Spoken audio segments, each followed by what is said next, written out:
tahu berapa? 35 sen 1 liter. 35 sen 1 liter. Kereta di Arab Saudi bebas cukai. Kereta yang harganya di Malaysia ini 100,000, di Arab Saudi tidak lebih daripada 40,000. Harga minyak murah, rotek percuma, jalan tidak ada tol.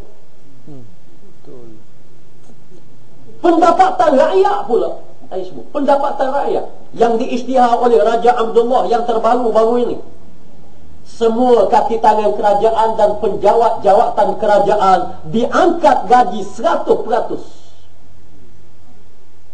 Sekarang ini starting guru sekolah rendah, saya baru saja balik sebulan. Saya banyak bertemu dengan wakil-wakil kerajaan Arab Saudi, termasuk dengan Rabitah Al-Alamul Islami. Saya pergi atas nama parti, dan kami disambut sebagai tetamu kerajaan, dan dia bagi taklimat. Dia bagi tahu starting guru sekolah rendah dulu starting dia 5,000. Sekarang ni guru sekolah rendah starting dia 10,000. Perkhidmatan hospital percuma. Anak seorang ibu beranak je, anak dia berhak untuk mendapat RM5,000. Hospital percuma, beranak percuma. Ibu diberi bayaran, suami juga diberi bayaran semacam dia panggil satu, kalau kita subsidi lah. Apa hasil bumi dia? Minyak saja. Kita ni minyak ada, gas ada, kelapa sawit ada, getah ada, apa ada, tu pun ada pula. Tol ada, kereta kita cukai. Kalau kereta mewah 300%, 400%. 400%. Kemudian cukai sana sini. Diperkenal pula GST yang akan membebankan rakyat. Dan saya jangka benda ini akan dilaksanakan 100%. Pelaksanaan permulaan, saya tengok banyak benda yang telah berjalan. Naik. Rotek kita bayar, tol bayar pula. Cuba kita tengok. Tol, cukai apa? Cukai jalan. Dan rotek cukai jalan juga.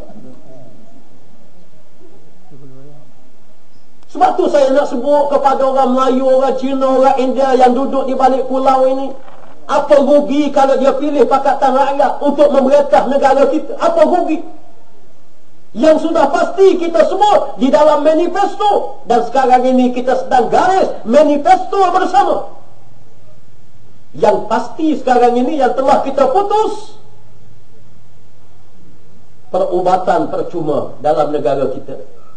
Kemudian pendidikan secara percuma.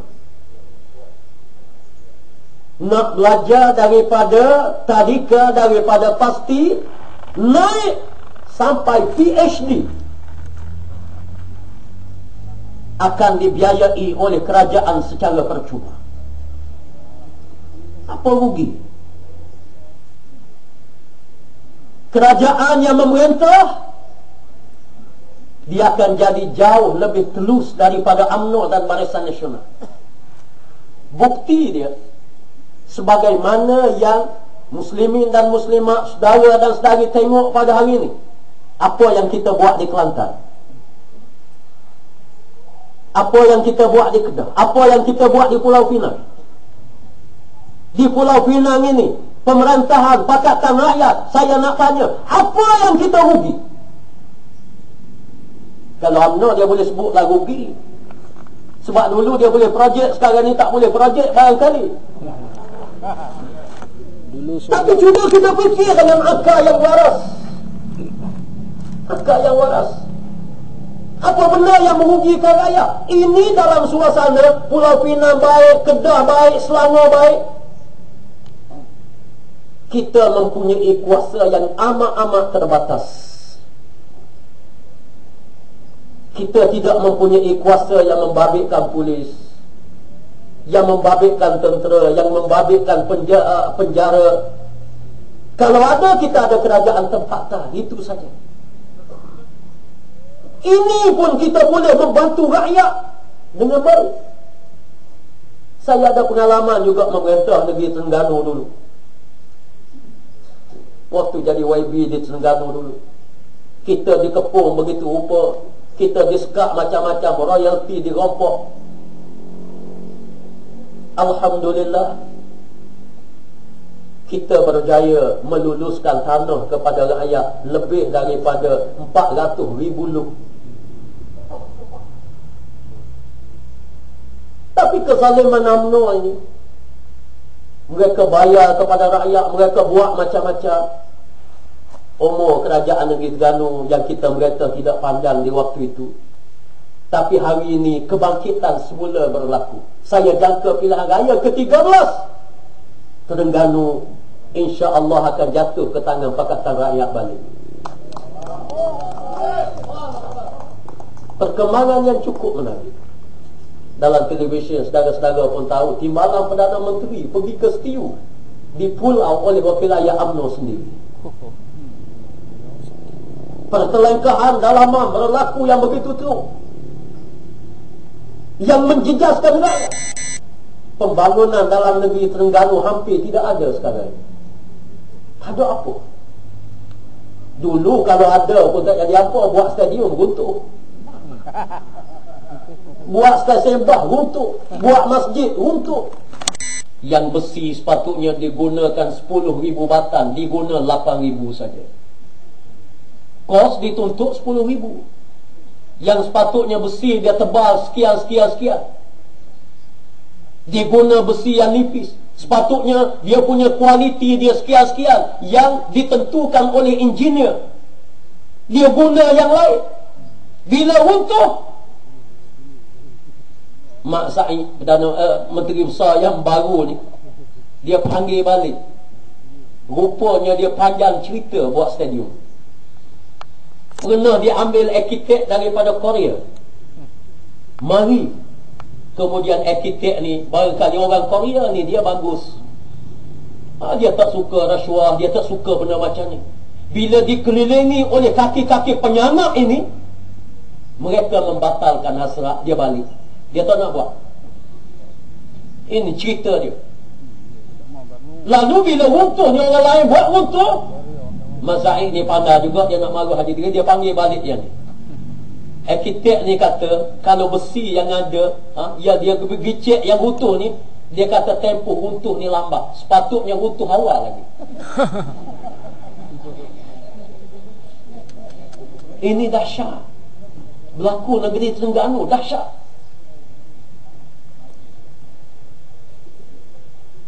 Sebab tu saya nak sebut, di mana SPRM? Ini confirm, bukti dia lengkap, penyelewengan dia nyata.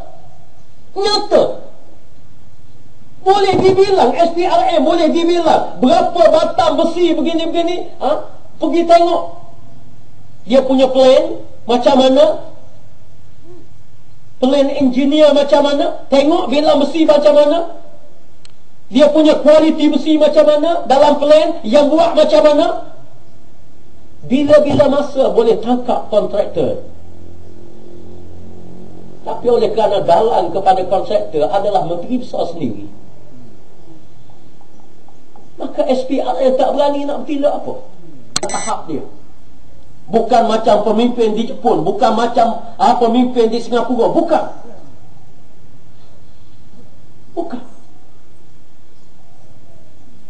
Menyebabkan mereka ambil jalan mudah.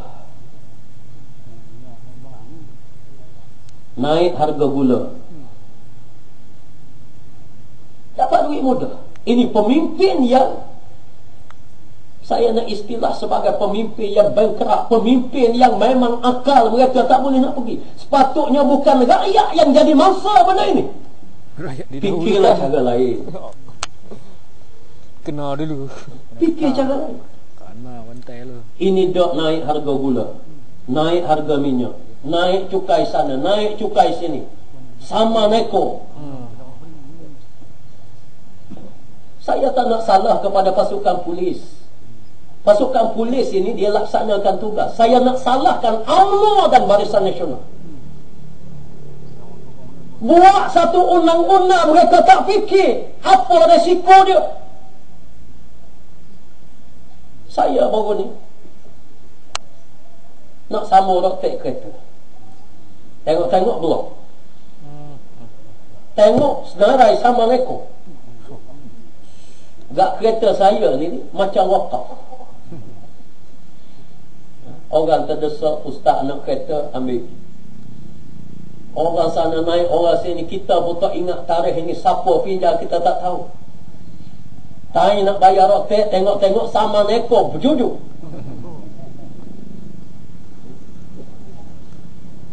Bukan kita yang naik. Benda ini boleh ataupun tidak boleh. Di segi logik pun tidak boleh. Di segi agama lebih-lebih lagi. Mana-mana agama.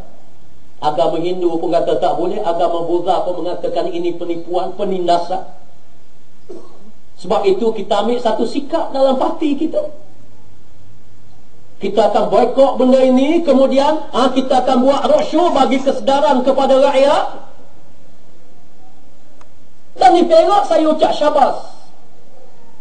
Ada persatuan guaman yang sanggup untuk bawa ke sini ke mahkamah. Kalau kita sambung UMNO dan Barisan Nasional memerintah Malaysia pilihan raya ke-13, apa benda yang kita untuk?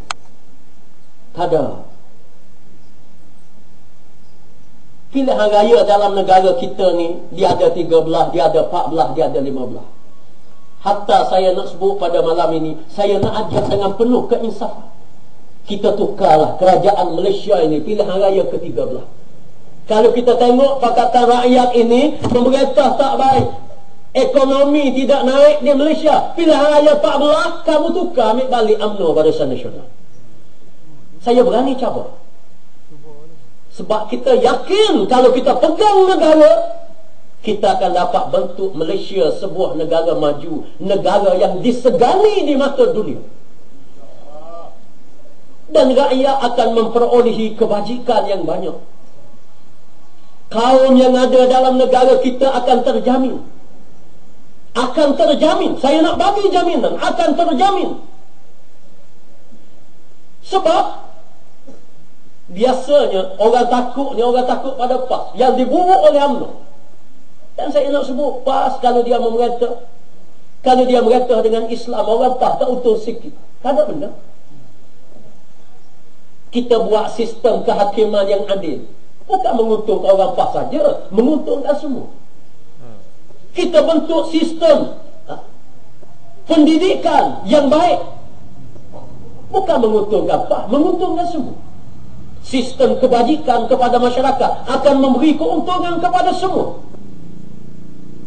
Sebab itu saya nak seru kepada semua rakan-rakan dalam UMNO dan Barisan Nasional, supaya mereka sedar, mereka insaf, dan jangan biarkan pemimpin mereka menipu mereka dari masa ke semasa.